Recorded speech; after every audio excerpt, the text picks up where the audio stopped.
Jaz seveda pričakujem, da bo sedaj o tem razpravljal Državni zbor v četrtek. Verjamem, da bo Slovenska ljudska stranka ponovno vložila amandma. Mi seveda zdaj tako ali tako nimamo nobene druge možnosti, kot da ob treh pač vložimo to pobudo referendumsko, za katero sem prej upal, da je samo na nek način zaščita, zato da bi tudi Državni zbor sprejel ustrezna stališča. Res obžalujem. Mislim, da je v ozadju neka namera, ki za Slovenijo ni dobra.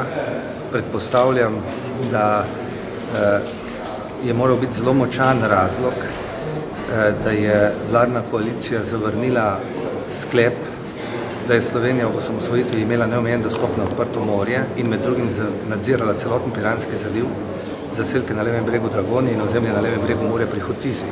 Bojim se, da se uresničujejo naše napovedi, da se pripravlja mednarodna medijacija, kjer bi vsebina pomenila te medijacije oziroma predlog, ki se ga usklajuje tudi to, da se Slovenija odreče delom ozemlja in morja,